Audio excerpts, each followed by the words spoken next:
Madam రీసెంట్గా supreme court ఒక falls rape case గురించి ఒక ల్యాండ్ మార్క్ జడ్జిమెంట్ ఇచ్చిందంట. ఏంటి మేడం అది? రీసెంట్గా సుప్రీంకోర్టు ఒక ఫాల్స్ రేప్ కేసు అని మనము అనొచ్చు, ఆ కేసుని కొట్టివేసింది. ఓకే, యాక్చువల్లీ హైకోర్టు దాన్ని రేప్గా పరిగణించినప్పటికీ ఎప్పుడైతే అతను అక్యూజ్డ్ ఉన్నాడో అతను సుప్రీంకోర్టుని అప్రోచ్ అయినప్పుడు ఆ కేసుని కొట్టేశారు.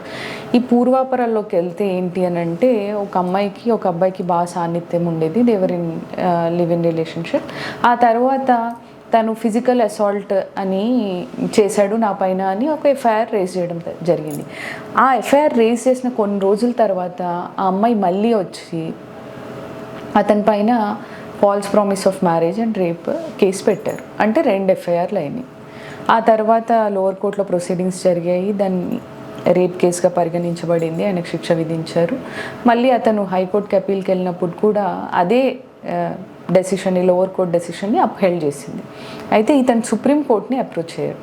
సుప్రీంకోర్టు కొన్ని విషయాలు పరిగణనలోకి తీసుకుంది ఈ కేసులో. ఏంటి అని అంటే, 2 సార్లు ఎఫ్ఐఆర్ అయింది. ఫస్ట్ అసలు ఫిజికల్ అసాల్ట్ అని పెట్టారు, ఆ తర్వాత it was converted into A rape.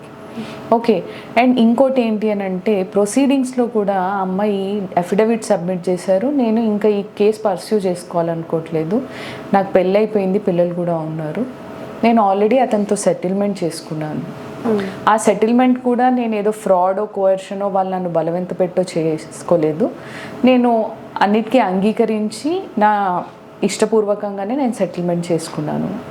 Okay, so ఇవన్నీ కన్సిడర్ చేసి సుప్రీంకోర్టు ఏం చేసింది అని అంటే, first of all 2 ఎఫ్ఐఆర్లని ambiguity, and తనకు తాను ఎవరైతే విక్టిమ్ ఉన్నారో తనే నేను కేసు రిటర్న్ తీసేసుకుంటాను, ఇంకా ముందుకు తీసుకెళ్ళాలనుకోవట్లేదు అని, ఇవన్నీ పరిగణనలోకి తీసుకొని ఆ కేసుని కొట్టేయడం జరిగింది.